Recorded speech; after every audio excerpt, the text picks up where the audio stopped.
I'd like to thank East for the opportunity to introduce our 2021 East Multi-Center Trial, Contemporary Management of Right Upper Quadrant Gunshot Wounds. I'm Michael Vella from the University of Rochester. My co-PI is Dr. Ryan Dumas from Parkland Memorial Hospital at the University of Texas Southwestern, and the sponsor for this study is Dr. Mark Seaman from the University of Pennsylvania.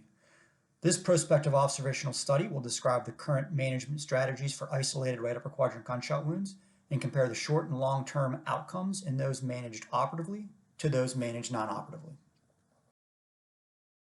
Some of the questions that led to the development of this study are: how should isolated right upper quadrant gunshot wounds be managed in 2021, especially because our anecdotal experience suggests that there's relatively significant variability across centers? What are the benefits of non-operative versus operative management in those not requiring emergent operation, if any? And what should be the current management of right-sided thoracoabdominal injuries? A few previous studies have shown that non-operative management of certain abdominal gunshot wounds, including those isolated to the right upper quadrant, is feasible, but less is known about the need for secondary interventions in those managed operatively compared to those managed non-operatively, as well as the longer-term outcomes in these populations. In this study, we aim to compare the short and long-term outcomes in patients with isolated right upper quadrant gunshot injuries managed operatively compared to those managed non-operatively.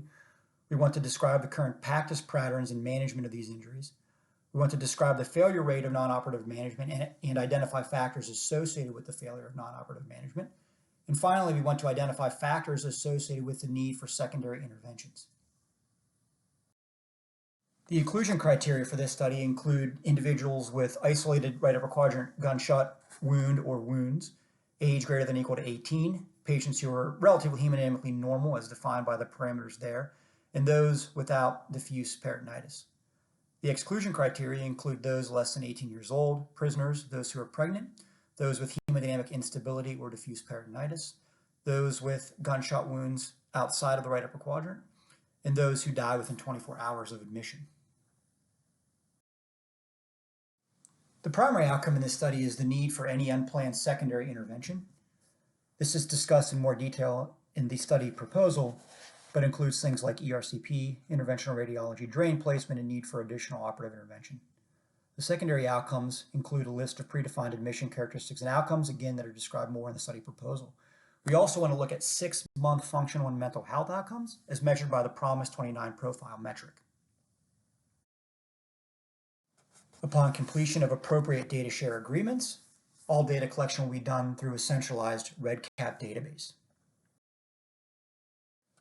We are really excited about this study and do feel like it will contribute to the knowledge base on the management of isolated right upper quadrant injuries. If you're interested in participating, please contact myself at the email listed there or my collaborators, Dr. Ryan Dumas or Dr. Mark Seaman. Again, I'd like to thank East for their support with this multi-center trial. Thank you.